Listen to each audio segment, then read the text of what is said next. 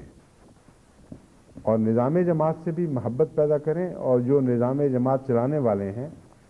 ان سے ادب اور محبت کا رشتہ باندھیں، یہ سوچ کر کہ ہم تو آزاد ہیں، بہت سا ہمارا اپنا وقت اپنے ذاتی معاملوں میں خرچ ہو رہا ہے، یہ شخص دین کی خاطر بندھا ہوا ہے، اس سے تعلق رکھنا اللہ تعالیٰ کی رضا جوئی کا موجب ہوگا، خدا کی رضا حاصل کرنے کا ذریعہ بن جائے گا، کیونکہ ہم خدا کی خاطر اس سے تعلق رکھ رہے ہیں۔ یہ اگر سوچ کر بالارادہ انسان اپنی جماعت میں اپنے عہدیداروں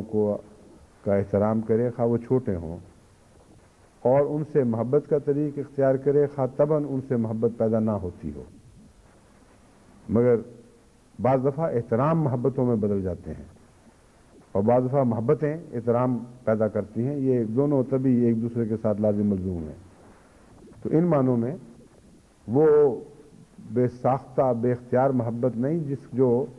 ایک جلوہ حسن سے پیدا ہوتی ہے، وہ محبت جو بعض حسینوں کے تعلق اور واسطے سے پیدا ہوتی ہے، میں اس کی بات کر رہا ہوں۔ اگر کسی شخص سے محبت ہے تو اس سے تعلق والوں سے بھی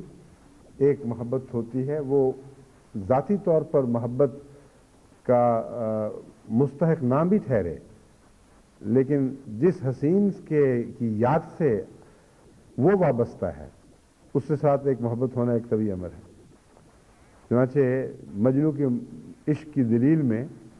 سب سے بڑی دلیل یہ پیش کی جاتی ہے کہ مجنو کو لیلا کے کتے سے بھی پیار تھا، اور یہ امر واقعہ ہے، اس میں کوئی شک نہیں کہ جب محبت پاگل ہو جائے، اتنی بڑھ جائے کہ اس میں دیوانگی آ جائے، تو ایسے شخص کے ساتھ تعلق رکھنے والی ہر چیز سے محبت ہو جاتی ہے اور اس پر انسان کا اختیار نہیں رہتا۔ تو جب میں محبت کہہ رہا ہوں تو آپ کو کوئی منافقت کی تعلیم نہیں دے رہا، میں آپ کو گہری حقیقت بتا رہا ہوں کہ محبت حقیقتاً واسطہ بالواسطہ بھی اپنے اثر دکھاتی ہے اور جلوے دکھاتی ہے۔ اسی لیے میں نے کئی دفعہ آپ کو سامنے صحابہ کی مثال رکھی۔ حضرت مسیح موعود علیہ السلام کے صحابہ کو جو عشق تھا، آج بھی بہت دعوے دار ہیں، مگر وہ شکلیں ہی اور تھیں، وہ صورتیں ہی مختلف تھیں، سراپا عشق تھے، ان کی آنکھوں سے محبت برستی تھی، ان کے چہروں سے، ان کی کھالیں، ان کی جلدیں بولتی تھیں، اور ایسے پگھلے ہوئے رہتے تھے وہ کہ سارا وجود ان کا اس محبت میں مخمور اور سراپا گداز رہتا تھا۔ اسی لیے بچپن میں ہمارے لیے بڑی شرمندگی کے سامان ہوتے تھے، ہم جانتے تھے کہ ہماری کوئی حیثیت نہیں، وہ کوئی بزرگ صحابی آیا ہے، دونوں ہاتھوں سے پکڑا، ہاتھ زبردستی کھینچ کر پیار کیا، اور اس وقت سمجھ نہیں آتی تھی، شرمندگی سے ہم بھاگتے تھے، لیکن بعد میں جب سوچا تو پتہ چلا یہ مسیح موعود علیہ السلام کا عشق تھا جو یہ جلوے دکھا رہا تھا، اور اس وقت ہمارا زبردستی ان سے کرنا ان کے اخلاص کے حد سے ایک خاص حد تک پہنچے ہوئے ہونے کی وجہ سے ان پر زیادتی بن جاتا تھا۔ تو یہ چیزیں مصنوعی نہیں ہیں، یہ عشق کے طبعی نتائج ہیں، اور میں جب کہتا ہوں محبت نظام جماعت والوں سے بھی پیدا کرو تو مصنوعی طریق کی محبت نہیں کہہ رہا، اب خدا سے جب محبت زیادہ کریں گے تب یہ محبتیں پیدا ہوں گی۔ اگر اللہ سے سچا عشق ہے اور حضرت محمد رسول اللہ اور حضرت مسیح موعود علیہ السلام سے اس درجہ بدرجہ تعلق کے نتیجے میں عشق ہے تو آپ کے نظام سے بھی محبت پیدا ہو جاتی ہے۔ یہ ہو ہی نہیں سکتا کہ وہ نظام جو وابستہ ہو اس طرف اس سے انسان بے اتنائی یا تکبر کی راہ اختیار کرے اور اپنی زبانیں بات بات پر کھولے اور بدتمیزی کے جملے ان کے متعلق کہے اور تمسخر کرے اور پھر غیبت کرے اور نظام جماعت کے اوپر تبصرے کرتے ہوئے لوگوں کی مجلسوں میں بیٹھ کر یہ کہے جی فلاں جی ہم نے دیکھ لیا امیر صاحب کو، یہ ان کا حال ہے، ان کے بیٹے کا یہ حال ہے، ان کی بیٹی ایسی تھی، اور سارے مل کر بیٹھ رہے ہیں اور گویا کہ اس طرح امیر کے بد ہونے سے وہ لوگ خدا کی نظر میں پاک باز ہو رہے ہیں۔ حالانکہ قرآن سے پتہ چلتا ہے کہ یہ لوگ اپنے جس مقام پر بھی فائز سے اس سے بھی گرتے چلے جاتے ہیں، یہاں تک کہ بد انجام کو پہنچتے ہیں۔ ان میں غیبت بھی آ جاتی ہے، ان میں منافقت بھی آ جاتی ہے، ان میں پھر رفتہ رفتہ بغاوت بھی پیدا ہوتی ہے، بہتان تراشی بھی شامل ہو جاتی ہے۔ یہ ملتی جلتی بیماریاں ہیں، اکٹھی چلتی ہیں۔ اس لیے غیبت کو کوئی معمولی بات نہ سمجھیں، غیبت سے کلیتاً اجتناب کریں، اور اس کا ایک طریقہ اپنے محبت کے دائرے کو وسیع کرنا ہے۔ جہاں تک نظام جماعت کا تعلق ہے، اللہ کے حوالے سے محبت وسعت اختیار کرتی ہے اور یہ بڑی واضح بات ہے، لیکن جہاں تک عامت الناس کا احمدیوں کا تعلق ہے، وہ بھی اسلام کے حوالے سے وسیع دائرے میں لازماً محبت کا رشتہ محبت سے تعلق رکھنے والا مضمون ہی رہتا ہے، اور اس وسیع دائرے میں محبت اثر دکھاتی ہے۔ چنانچہ بسا اوقات حضرت صلی اللہ علیہ وآلہ وسلم نے اپنی نصیحتوں میں مسلمان کا ذکر کیا، مسلمان سے مسلمان کو یہ نہیں ہوتا، مسلمان سے مسلمان کو یہ نقصان نہیں ہو سکتا۔ پہلے مجھے تعجب ہوا کرتا تھا کہ حضرت صلی اللہ علیہ وآلہ وسلم تو رحمت للعالمین ہے، تو رحمت للعالمین ہوتے ہوئے صرف مسلمانوں کا فیض مسلمانوں کے حوالے سے کیوں بیان فرماتے ہیں؟ لیکن جب مزید غور کیا اور اس مضمون میں ڈوب کر دیکھا تو پتہ چلا کہ یہ ایک بہت ہی پیارا انداز مسلمانوں کو نصیحت کرنے کا ہے، اس محبت کے حوالے سے جو ایک مسلمان کو دوسرے مسلمان سے رسول کی نظر میں لازماً ہونی چاہیے۔ اور یہ محبت کا رشتہ مسلمانوں سے باہر نسبتاً کمزور ہو جاتا ہے، رہتا تو ہے مگر نسبتاً کمزور۔ اس لیے جب نصیحت کی جائے تو زیادہ قوی رشتے کا حوالہ دیا جاتا ہے۔ تو یہ نہیں فرما رہے کہ تم مسلمانوں سے تم سے مسلمانوں کو گزر نہیں پہنچنا چاہیے، بلکہ فرما رہے ہیں کہ دیکھو مسلمانوں سے گزر پہنچنے کا تمہارے ساتھ تو کوئی دور کا بھی تعلق نہیں، ناممکن ہے، بس اگر یہ کرتے ہو تو یہ گناہ ہے۔ تم خود مسلمان نہیں رہتے اگر تم سے مسلمان ہوتے ہوئے دوسرے مسلمانوں کو تکلیف پہنچتی ہے، اور یہ ہرگز مراد نہیں کہ غیروں کو پہنچایا کرو، بلکہ وہ حدیثیں اور ہیں، ایسی بھی احادیث ہیں جن میں اسلام کے حوالے کے بغیر بنی نوع انسان کے حقوق بیان کرتے ہوئے صرف ان کے نہیں بلکہ جانوروں کے حقوق بیان کرتے ہوئے جانوروں سے بھی رحم اور شفقت کے سلوک کی ہدایت ہے۔ ایسی ایسی نصیحتیں ہیں کہ جس میں فرمایا گیا کہ یہ اونٹنی جس پر تم ظلم کرتے رہے ہو، ایک شخص کے متعلق فرمایا، یہ تو اس کے تم جواب دہ ہوگے قیامت کے دن، یہ تمہارے خلاف وابیلا کر رہی ہے، اور وہ شخص اس نے آزاد کر دیا اس اونٹنی کو اور توبہ کی، آزاد کر دیا ان معنوں میں کہ اس کو کہا بے شک میرے طرف سے جائے، جنگل میں پھرے، میں اس پہ اب کوئی ظلم نہیں کروں گا۔ آپ نے فرمایا اگر یہ نہ کرتے تو تم خدا کی پکڑ کے نیچے تھے۔ ایک پرندے کی دردناک آواز سن کر آپ بے چین ہو جاتے ہیں، خیمے سے باہر آ جاتے ہیں، یعنی کس نے، وہ مادہ پرندہ تھی، اس مادہ پرندہ کو دکھ دیا ہے، معلوم ہوتا ہے کسی نے اس کے انڈے اٹھا لیے ہیں یا بچہ اٹھا کے لے گیا ہے، اور واقعتاً یہی بات نکلی، اسے واپس گھونسلے میں رکھوایا تو پھر آپ کو چہر آیا۔ یہ ہے محمد رسول اللہ رحمت للعالمین۔ اس لیے رحمت للعالمین کے مضمون سے ہٹ کر آپ کی کسی حدیث کا کوئی ترجمہ درست نہیں ہوگا۔ پس جب مسلمان کے حوالے سے بات کرتے ہیں تو اسلام کے جو باہمی اخوت اور محبت پیدا کرتا ہے اس سے استفادہ کرتے ہوئے مسلمانوں کی تربیت کی ایک بہت ہی حکیمانہ کوشش فرماتے ہیں۔ بس اس پہلو سے جب ہم وسیع دائرے میں جاتے ہیں تو غیبت کا مضمون بھی اس دائرے میں ہمیں اسی طرح قابل توجہ دکھائی دیتا ہے جیسا نسبتاً کم اندرونی دائرے کے مثلا نظام جماعت ہی کا تعلق نہیں رہتا، بلکہ غیبت عام مسلمان کی کسی کی کرنا بھی اتنا ہی بڑا جرم اور بھیانک جرم ہے، اتنا بڑا نہ صحیح تو ایک بھیانک جرم ہے جو بڑے جرم میں تبدیل ہو سکتا ہے۔ اور پھر اس تعلق سے بھی وہی طریق اختیار کریں، یعنی اپنی محبت کو جو مسلمان سے مسلمان کو پہنچنی چاہیے، کسی مسلمان کو محروم نہ کریں، اور اس حوالے سے اللہ اور رسول کی محبت کا تصور کر کے مسلمانوں پر وہ محبت کا سایہ عام کریں جو حضرت صلی اللہ علیہ وآلہ وسلم سے مسلمانوں کو پہنچتا تھا۔ ان سے آپ کو براہ راست محبت نہ صحیح، لیکن رسول اللہ صلی اللہ علیہ وآلہ وسلم سے تو عشق کا دعویٰ ہے۔ اگر حضور سے محبت کا دعویٰ ہے تو آپ کے متعلق تو قرآن کریم میں لکھا ہوا ہے بالمؤمنین رؤوف الرحیم، یہ وہ رسول ہے جو مومنوں کے لیے رؤوف ہے، یعنی خدا کی صفت رؤوف آپ کے متعلق بیان فرمائی گئی۔ حد سے زیادہ غیر معمولی، حد سے زیادہ تو نہیں مگر غیر معمولی نرمی رکھنے والا اور پیار اور شفقت اور رافت کا سلوک کرنے والا رحیم۔ پھر اس کا رحم ختم ہی نہیں ہوتا، بار بار ان کے لیے رحم جلوہ گر ہوتا ہے اور بار بار ان کے لیے رحم جوش مارتا ہے۔ تو اگر حضرت صلی اللہ علیہ وآلہ وسلم سے محبت ہے تو جس سے آپ کو محبت ہے اس سے بھی محبت ہونی چاہیے، اور محبت ہو تو چغلی نہیں رہ سکتی، یہ ناممکن ہو جاتا ہے۔ اگر غیبت میں کوئی بات ہوئی بھی ہے تو کچھ اور اعلیٰ مقاصد کی خاطر ہوگی مگر چغلی کی خاطر نہیں ہوگی۔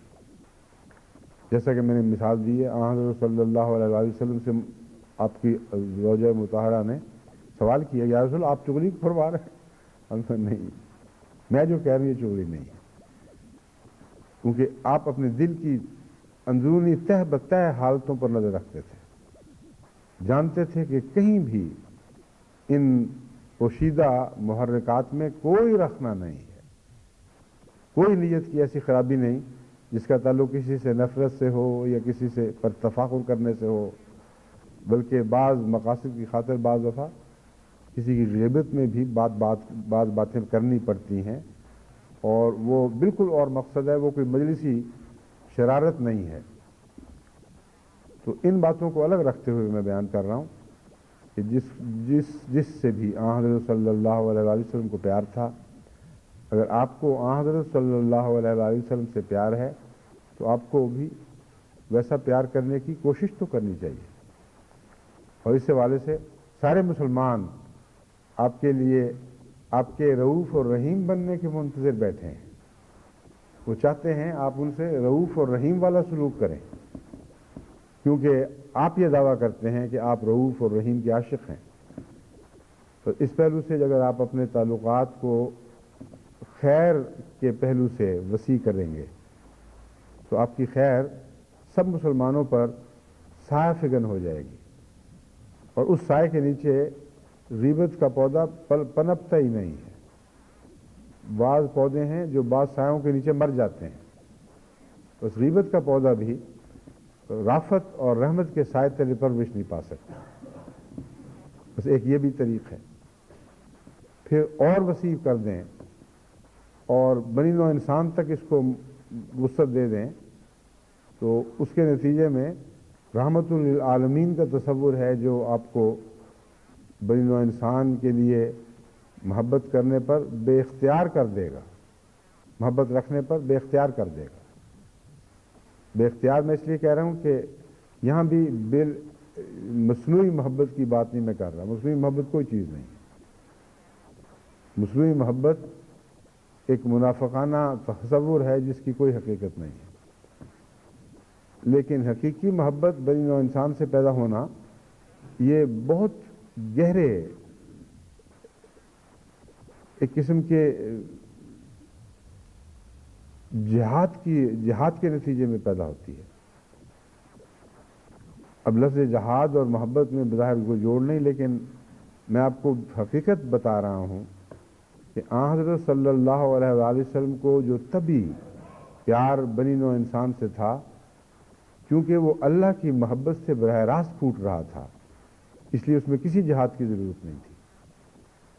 لیکن عام انسان جو ان باتوں سے دور ہو،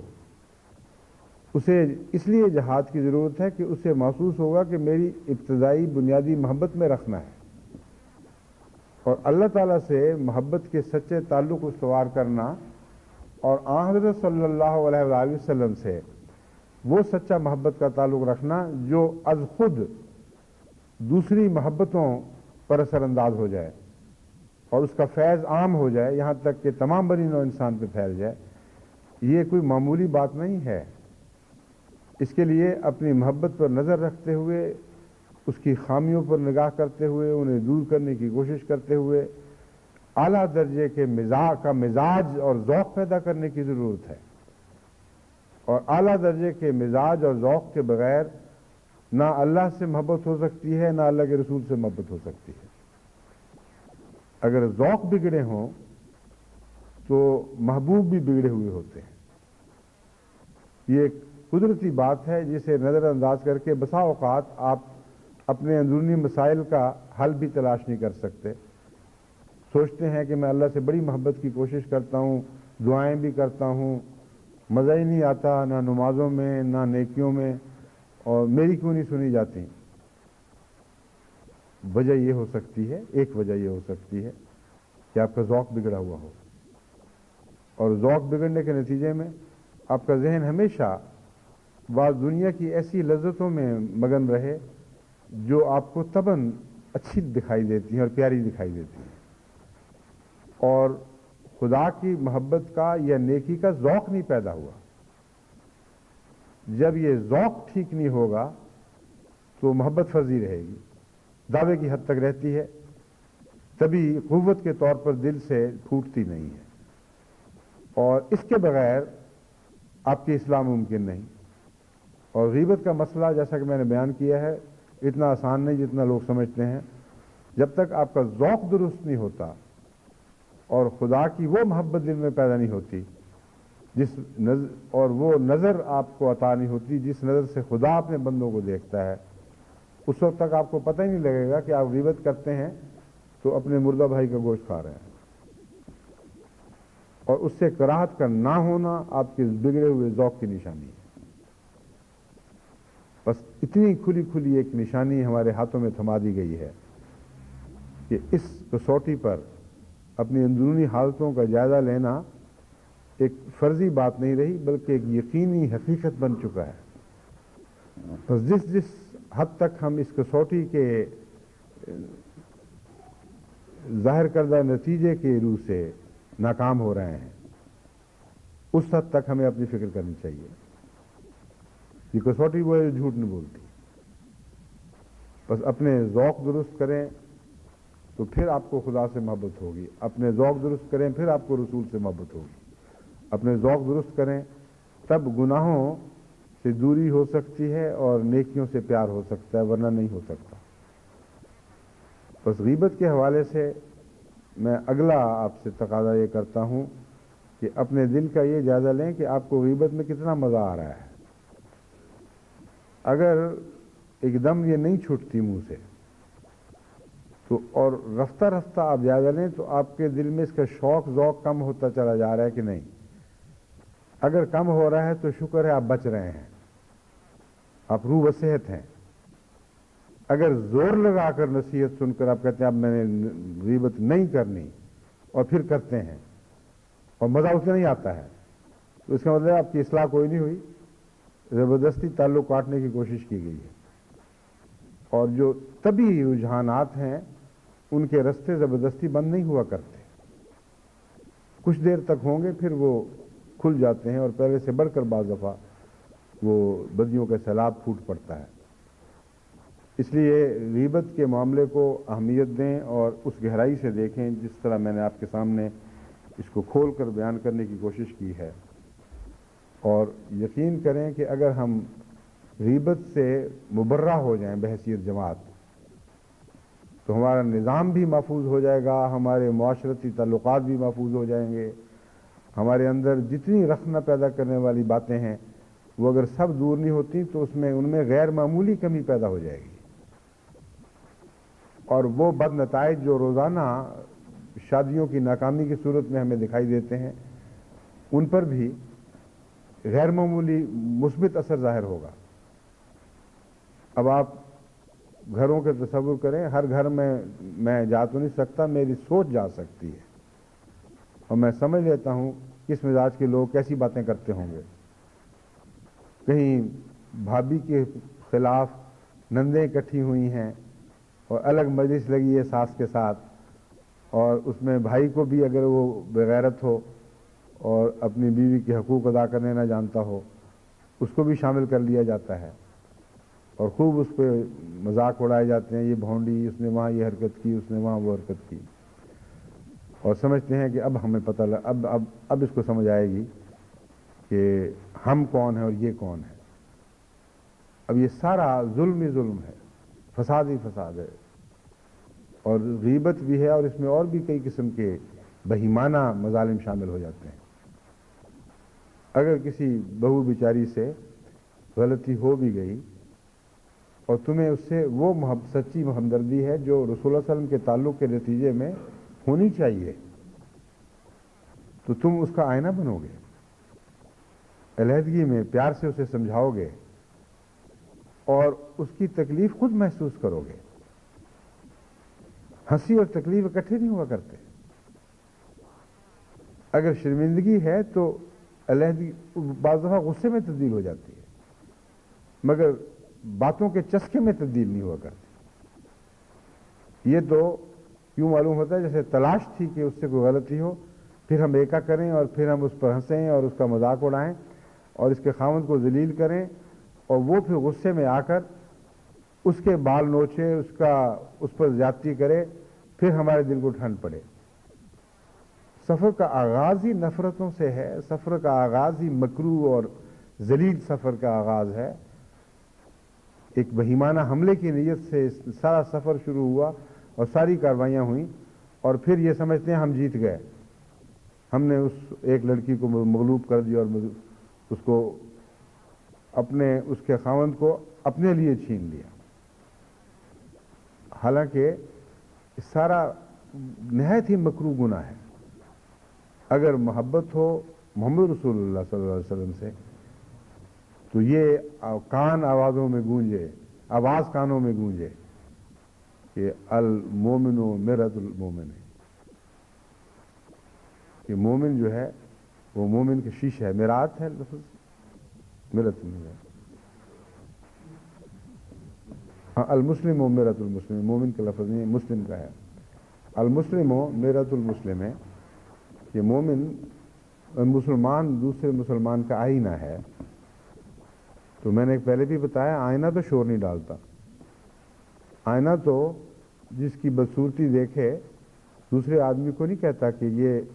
اتنا بدصورت شخص تھا جو مجھے دیکھ کے گیا، میرے اندر اپنا منہ دیکھ کے گیا ہے، مگر جب بھی کوئی آئینہ دیکھے اس کو ضرور بتاتا ہے، مگر ادب اور خاموشی کے ساتھ، یہاں تک کہ آئینے پہ غصہ نہیں آتا۔ تو بہت سی اس کی حکمت باتیں ہیں جن کے متعلق میں ایک دفعہ ایک خطبے میں بیان کر چکا ہوں، ان کی طرف اشارہ کرتا ہوں، انہیں دہراؤں گا نہیں، کہ اگر رسول اکرم صلی اللہ علیہ وسلم سے سچی محبت ہو تو یہ آواز کانوں میں گونجے گی اور آپ آئینہ بننے کی کوشش کریں گے، اور اس بیچاری کو علیحدگی میں سمجھائیں گے کہ تم نے وہ بات کی تھی، اس پہ ہمیں بھی شرمندگی ہوئی اور تمہارا مقام بھی دنیا کی نظر میں گرا ہے، یہ مناسب نہیں تھا۔ تو اگر سچی ہمدردی کے ساتھ، سچے دل کی ہمدردی سے بات کی جائے تو فائدہ ہوتی ہے اور معاشرہ سنورتا ہے، لیکن ضروری نہیں کہ ہمیشہ رخ بھابھیوں کی طرف ہی ہو یا بہوؤں کی طرف ہو۔ بعض بہوؤں کا رخ خاوند کی بہنوں اور اس کی ماں کی طرف بھی رہتا ہے۔ وہ جرم جو ان کے خلاف ہوتے ہیں بعض دفعہ وہ دوسروں کے خلاف کرتی ہیں، اور ان کو شوق ہوتا ہے کہ اپنے خاوند کو سب سے کاٹ کر الگ کر دیں، اور پھر ان کو چین ملتا ہے جب وہ اپنے ماں باپ سے تعلق توڑ لے، اپنی بہنوں بھائیوں سے تعلق توڑ لے اور اس کے ماں باپ اور اس کے بہن بھائیوں کا ہو کر رہ جائے. اور یہ ایک ایسا واقعہ نہیں جو کبھی کبھی ہوتا ہو، یہ روزمرہ دیکھنے میں آتا ہے. حالانکہ قرآن کریم نے جب شادی کا مضمون بیان فرمایا تو اس طرح بیان فرمایا کہ دونوں کے ماں باپ ایک ہو چکے ہیں. رحموں کے تعلق کا ذکر فرمایا جو دونوں طرف برابر ہے. تو اس پہلو سے ہمیں معاشرے کی اصلاح کی کوشش کرنی چاہیے. اور یہاں بھی غیبت بہت بد اثر دکھاتی ہے. خواہ بہو کی غیبت اس کی نندیں اور اس کی ساس کر رہی ہوں، یا خامن سے ان کی غیبت ہو رہی ہو، اور بار بار یہ ظاہر کرنے کی کوشش کی جائے کہ میں تو مظلوم ہوں، یہ مجھ سے اس طرح سلوک کرتے ہیں، اس طرح مجھ پہ ہنستے ہیں، اس سے یہ مجھ سے حرکت کی گئی ہے. اور علیحدگی میں اس رنگ میں کریں کہ جس کی اصلاح کرنی چاہیے اس کو تو پتہ ہی نہیں، اور جس کو شکایت کی جا رہی ہے اس کے دل میں نفرت پیدا ہو رہی ہے اور اشتعال پیدا ہو رہا ہے. تو یہ پھر کوئی مبارک کوشش نہیں ہے، یہ تو اس سے تو معاشرہ برباد ہو جاتا ہے. تو اسی مضمون کو، یعنی غیبت سے بچنے کے مضمون کو اگر اللہ اور اس کے رسول سے تعلق کے حوالے سے دیکھیں تو یہ کام آسان ہو جائے گا. بعض دفعہ یہ دونوں قسم کے لوگ دینی لحاظ سے اتنے گئے گزرے نہیں ہوتے. یعنی ان کے ہاں ایسی کمپارٹمنٹس بن جاتی ہیں کہ بیماری ایک طرف چار دیواری میں بند پڑی ہے اور باقی چار دیواری صحت مند ہے. بعض دفعہ کنفائن ہو جاتی ہے بیماری کسی ایک عضو میں. تو یہ مطلب نہیں کہ سارا جسم یقیناً سب کلیتاً گندا اور صحت سے عاری ہو چکا ہے. ایسے لوگوں میں نیکی بھی پائی جاتی ہے، باتیں بھی پائی جاتی ہیں، دعاؤں کے خط بھی لکھتے ہیں، اللہ سے ہمیں محبت پیدا ہو، رسول سے محبت پیدا ہو، دین کی خاطر زیادہ قربانیاں کرنے والے ہوں. اور بعض بیویاں اپنے خامدوں کے متعلق بھی لکھتی ہیں کہ یہ برائی تو ہے لیکن ویسے بڑا نیک ہے، نمازی ہے، دیندار ہے، نظام جماعت کا احترام کرتا ہے، تو آپ اس کو کہیں گے تو مان جائے گا. تو اس کا مطلب یہ ہے کہ ہر بیماری ضروری نہیں کہ سارے نظام جسم پر قبضہ کر چکی ہو، بعض حصوں میں رہتی ہے، بعض میں نہیں رہتی. ان کے لیے صحت کا زیادہ امکان ہے. جن کا کینسر بعض چھوٹے اعضاء تک محدود ہے، اس کے بیج باقی جسم پر پھیلے نہیں ہیں، اور باقی جسم کو اگر بیدار کیا جائے تو وہ اس کا مقابلہ کر سکتا ہے. تو اللہ اور رسول کی اگر محبت جسم کے دوسرے گوشوں میں پائی جاتی ہے تو جو بیمار حصہ ہے اس کے حوالے سے ٹھیک ہو سکتا ہے. اب سوچیں کبھی جو حرکتیں کر چکے ہیں یا کرنے کو دل چاہتا ہے کہ کیا رسول اللہ صلی اللہ علیہ وسلم اس کو پسند فرماتے؟ یا آپ کے نزدیک جو حضرت صلی اللہ علیہ وآلہ وسلم نے خدا کا مزاج سمجھا اور اس کے مطابق اپنے آپ کو ڈھالا، اللہ اس بات کو پسند فرماتا ہے؟ اگر نہیں تو پھر جو دعائیں کرتے ہو خدا کی محبت کی وہ کس کھاتے میں جائیں گی؟ باتیں وہ جن کے متعلق غور کرنے کے بعد پتہ چلا کہ خدا کو بھی ان سے نفرت ہے، خدا کے رسول کو بھی نفرت ہے. اور دعائیں یہ کہ اے اللہ اپنی محبت عطا کر، جس سے تو محبت کرتا ہے اس کی محبت عطا کر، جو تجھ سے محبت عطا کرتا ہے اس کی محبت عطا کر، جو باتیں تیری محبت دل میں پیدا کرتی ہیں ان کی محبت عطا کر. اپنی محبت کو اتنا بنا دے کہ جیسے پیاسے کو پانی کی محبت ہو جاتی ہے. یہ دعائیں ہیں، اور وہ حرکتیں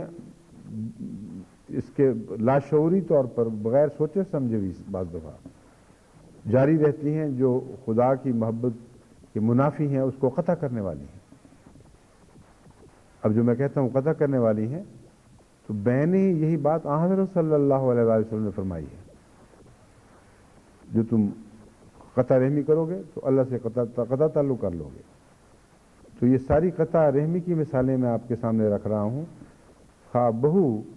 خاوند کے تعلق سے باقیوں سے قطع رحمی کا معاملہ کرے، قطع رحمی پیدا کرنے کی کوشش کرے، یا دوسرے رشتہ دار بہو کے تعلق میں قطع رحمی کا معاملہ کر رہے ہوں، دونوں صورتوں میں باقی نیکیاں اپنی جگہ پڑی رہ جائیں گی، اور اللہ کی اور اللہ کے رسول کی یہ بات ضرور صادق آئے گی کہ ایسے لوگوں سے پھر اللہ اپنی رحمت کا تعلق کاٹ لیتا ہے۔ ان گھروں میں فساد پیدا ہوتے ہیں، بد معاشرہ جنم لیتا ہے، بچے بدتمیز پیدا ہوتے ہیں، بد اخلاق پیدا ہوتے ہیں، ان کی بیٹیاں آگے پھر اسی قسم کے دکھ دوسروں کے گھروں میں اٹھاتی ہیں، فسادات کا ایک دروازہ کھل جاتا ہے، بلکہ ٹوٹ جاتا ہے اس سیلاب کے نتیجے میں جو سیلاب گھروں میں پیدا ہوتا ہے، اور پھر یہ گلیوں میں سیلاب بہنے لگتا ہے۔ تو معاشرے کی اصلاح محض چند نصیحتوں سے نہیں ہو سکتی، معاشرے کی اصلاح کا کہ ہم ذمہ دار بنائے گئے ہیں اور ان امراض کو سمجھنا ہوگا، ان کی کنہ سے واقفیت حاصل کرنی پڑے گی۔ صحیح تشخیص نہیں کر سکتے تو کیسے ہم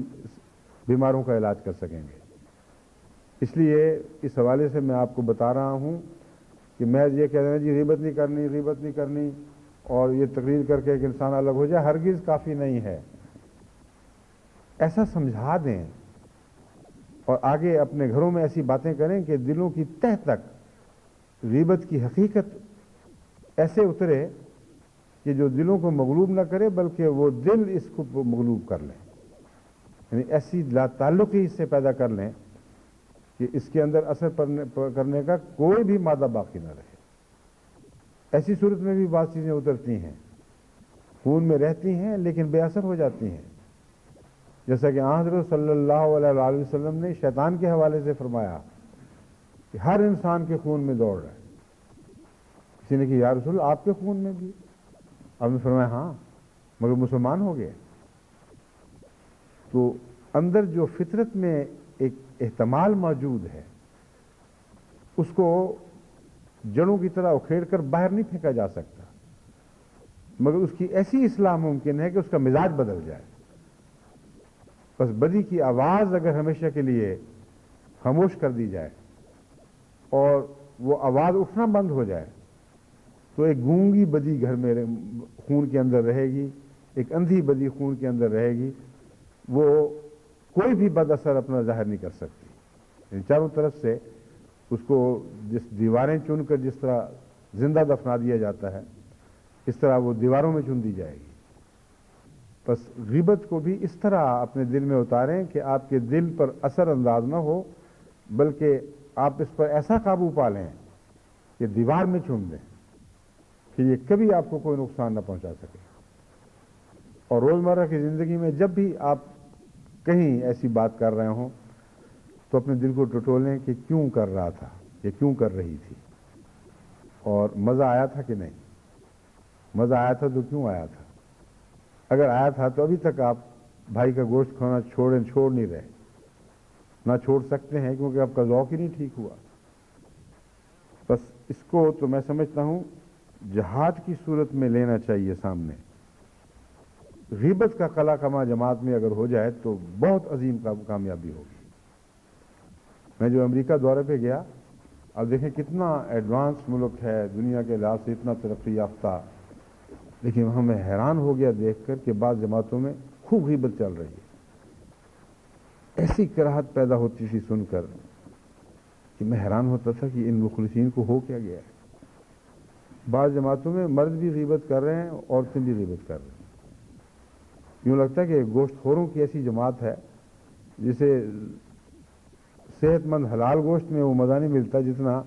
مردہ گوشت میں ملتا ہے، اور پھر وہ بھی انسانی مردہ گوشت مل جائے تو اور کیا چاہیے، کیونکہ کہتے ہیں شیر کو جس کو انسان کا خون منہ کو لگ جائے اسے کوئی اور جانور پسند ہی نہیں رہتا۔ تو اس پہلو سے بھی رسول اکرم صلی اللہ علیہ وسلم کی مثال بہت گہرائی رکھتی ہے۔ انسانی گوشت مردے کی عادت پڑ جائے جس کو کھانے کی، اس سے وہ عادت چھڑانا بڑا مشکل کام ہے، اور اس گوشت میں مزہ ہی بڑا ہے۔ انسان کی غیبت میں جو مزہ ہے نا، جو جن کا گوشت ذوق بگڑا ہو، اس ذوق کو بدلنا، وہ مزہ ان کے منہ سے چھیننا ایک بڑا مشکل کام ہے۔ تو وہاں یہ ہے۔ اب میں امریکہ کی بدنامی کے طور پر نہیں کر رہا، میں جانتا ہوں پاکستان میں بھی بہت سی جماعتوں میں ایسی باتیں پائی جاتی ہیں، جرمنی میں بھی پائی جاتی ہیں، انگلستان میں بھی پائی جاتی ہیں، مگر میں نے مثال دی تھی ایک تازہ سفر کی یادداشت کے طور پر، اور وہ لوگ جو جانتے ہیں کہ میں کن کی باتیں کر رہا ہوں،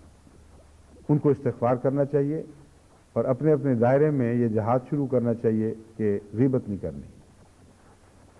بعض دفعہ غیبت کی بجائے مجلس کی امانت کا حق نہ رکھا جائے تو وہ بھی غیبت بن جاتی ہے۔ ہم جب آپس میں ملتے ہیں، ایک دوسرے کے ساتھ باتیں کرتے ہیں، تو بعض دفعہ ایک شخص غیبت کی نیت سے نہیں بلکہ بعض حوالوں کی وجہ سے ایک شخص کا ذکر کر دیتا ہے جسے سب جانتے ہیں، اس کی کوئی چھپی ہوئی بدی بیان نہیں کی جاتی جس کا ان کو علم نہ ہو، بلکہ کسی گفتگو کے حوالے سے از خود یہ بات جاری ہو جاتی ہے۔ اگر کوئی شخص اس بات کو اٹھائے اور باہر بیان کر دے تو یہ امانت میں خیانت ہے، کیونکہ مجالس کے متعلق حضرت صلی اللہ علیہ وسلم نے فرمایا ہے یہ امانتیں ہیں اور ان کی بات بغیر اجازت کے، بغیر حق کے باہر کرنا ایک گناہ ہے، اور یہ بھی ایک ایسی چیز ہے جس کے متعلق بہت احتیاط کی ضرورت ہے۔ لیکن میں اصول بتا دیتا ہوں کہ کہاں امانت ہے، کہاں ایک عوامی حق ہے کہ آپ یہ باتیں آگے پہنچائیں۔ جہاں ایک ایسی نصیحت ہے جس کا بنی نوع انسان کی بہتری سے تعلق ہے، بھلائی سے تعلق ہے، ایسی بات ہے جس کو سن کر ایمان تازہ ہوتا ہے، تو یہ وہ امانت نہیں ہے جس سے آپ پوچھے بغیر آگے بیان نہیں کر سکتے۔ اس کے متعلق حضرت صلی اللہ علیہ وسلم نے فرمایا کہ جو حاضر شاہد ہے وہ غائب کو یہ باتیں بیان کرے، کیونکہ اچھی باتیں ہیں اور ان کے نتیجے میں خیر پھیلتی ہے، مگر اگر اس مجلس میں کسی ایک شخص کا ذکر آیا ہے اور اس کو اگر دوسروں میں بیان کیا جائے تو اس شخص کے خلاف دلوں میں نفرت پھیلے گی، تو اس کو دوسروں میں بیان کرنا بھی ناجائز، اس تک بات پہنچانا بھی ناجائز۔ اور اگر کسی مقصد مجبوری سے بات کرنی ہو تو لازم ہے کہ اسے اجازت دی جائے جس نے ایک مجلس میں یہ بات کی تھی۔ یہ اصول اگر ہم پوری طرح اس پر اصول پر کاربند ہو جائیں تو غیبت کے سارے راستے بند ہو جاتے ہیں، مگر بعض لوگ اتنے بے احتیاط ہوتے ہیں کہ مجھ سے ملاقات پر میں جو امانت کے تقاضے ہیں وہ بھی پورے نہیں کرتے بلکہ ان میں بگاڑ پیدا کر دیتے ہیں۔ کئی لوگ جن کے جھگڑے ہیں خاوندوں کی بیویوں سے، بیویوں کے خاوند سے، خاندانوں کے آپس میں، وہ ملاقات کے وقت یہ بات چھیڑتے ہیں۔ میں ان کو بار بار سمجھانے کی کوشش کرتا ہوں کہ یہ ذاتی ملاقات کا وقت آپس میں محبت اور پیار کی کھلی کھلی باتیں کرنے کا وقت ہے، یہ جھگڑوں کا وقت نہیں ہے، اس کے لیے الگ نظام مقرر ہے۔ لیکن وہ بازی نہیں آتے، زبردستی اپنے دل کا غیظ ابال کر میرے دل میں داخل کرنے کی کوشش کرتے ہیں۔ کئی دفعہ میں نے دیکھا، میں ان کو آخر کہتا ہوں کہ دیکھو جو تم نقشے کھینچ رہے ہو اگر یہ درست ہیں تو تم نے بڑی جہالت کی ہے جو وہاں جا کے گرے۔ تم کہتے ہو اتنا ذلیل خاندان ہے، ایسا گیا گزرا ہے، جو تم باتیں بیان کرے تو اتنی کمی نہیں ہے کہ پھر تم نے اپنی بیٹی کو پھینکا کیوں وہاں، یا اپنے خاوند اپنے بیٹے کو اس گھر کے سپرد کیوں کیا؟ یہ ایک الزامی جواب ہوتا ہے۔ بعض لوگ اسے لے کر چلتے ہیں اور کہتے ہیں لو جی حضرت خلیفۃ المسیح نے فرما دیا ہے کہ بڑا ہی کمینہ خاندان، بڑے ذلیل لوگ ہیں، ان میں تم جا کے گرے کہاں؟ انا للہ و انا الیہ راجعون۔ پہلے وہ زبردستی مجھ پر ایک بات ٹھونستے ہیں، پھر اس کا منطقی طبی نتیجہ نکال کر ان کی غلط انداز کو دکھانے کی خاطر ایک تمثیلاً بات کرتا ہوں تو آگے پہنچاتے ہیں۔ اب یہ بتائیں یہ امانت کہاں رہی، اور وہ جو خلیہ وقت سے تعلق کے تقاضے ہیں ان کو کیسی ٹھوکر ماری گئی ہے یہاں، اور جو بے تکلفی سے پیار کے خاندانی ماحول میں ان سے باتیں ہو رہی ہیں، ان کو سمجھایا جا رہا ہے، نہیں سمجھتے تو انہی کے منطق کو اٹھا کر ان کے سامنے کھڑا کیا جا رہا ہے۔ اس کو غلط رنگ دے کر اگر جماعت میں پھیلا دیں تو کتنی بد نتائج اس کے پیدا ہوں گے۔ بعض لوگ ان حوالوں کو لے کر قضا تک جا پہنچتے ہیں۔ چنانچہ مجھے ایک دفعہ قاضی صاحب صدر مجلس قضا کا خط آیا کہ حضور کے حوالے سے یہ بات کہی جا رہی ہے، ثابت ہوتا ہے کہ فلاں شخص اپنے جھگڑے میں لازماً غلط ہے۔ میں نے کہا جس نے کہا ہے وہ لازماً غلط ہے، کیونکہ ایسی کوئی بات نہیں ہوئی، یہ بات ہوئی ہے، اور قضاء کے اصول کے تابع میں ہرگز کوئی فیصلہ قضاء کے معاملے میں دے سکتا ہوں نہ دیتا ہوں کبھی۔ جس نے منزل بہ منزل ترقی کر کے آخر میرے سامنے اپیل کے طور پر پہنچنا ہے۔ جب میں آخری قاضی ہوں تو پہلی منزل پر اور پھر یک طرفہ فیصلہ دے کیسے سکتا ہوں؟ لیکن آپ کو اتنی سی سمجھ نہیں کہ یہ ناممکن ہے، آپ کو رد کر دینا چاہیے اور اصول بنا لیں اور سب ججوں کو ہدایت کر دیں کہ اگر میرا حوالہ دیا گیا قضائی معاملے میں تو یا وہ جھوٹ بول رہا ہے یا وہ سمجھا نہیں ہے، اور خواہ سمجھا نہ ہو خواہ جھوٹ بول رہا ہو، ہر دو صورت میں ایسی باتوں کو قضاء میں ایک دلیل کے طور پر پیش نہیں کیا جا سکتا۔ بس یہ دیکھیں جہاں امانتوں میں خیانتیں ہوتی ہیں، جہاں غیبتوں پر جرتیں ہوتی ہیں، تو بات کہاں سے کہاں پہنچ جاتی ہے۔ بس میں امید رکھتا ہوں کہ جماعت باریک نظر سے ان باتوں کو سمجھے گی اور آئندہ اپنے کردار کی حفاظت کرے گی، کیونکہ ہم سب دنیا پر شہید بنائے گئے ہیں۔ تمام دنیا کے کردار کی ہم نے حفاظت کرنی ہے، اسے اعلیٰ قدر تک پہنچانا ہے۔ اللہ تعالیٰ ہمیں اس کی توفیق عطا فرمائے۔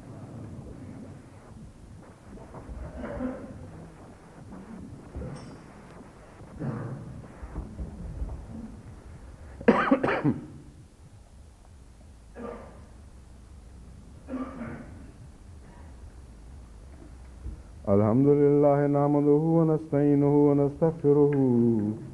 ونؤمن به ونتوكل عليه ونعوذ بالله من شرور أنفسنا ومن سيئات أعمالنا من يهده الله فلا مضل له ومن يضلله فلا هادي له ونشهد أن لا إله إلا الله وحده لا شريك له ونشهد أن محمدا عبده ورسوله عباد الله رحمكم الله إن الله يأمر بالعدل والإحسان وإيتاء ذي القربى وينهى عن الفحشاء والمنكر والبغي يعظكم لعلكم تذكرون اذكروا الله يذكركم وادعوه يستجب لكم ولذكر الله أكبر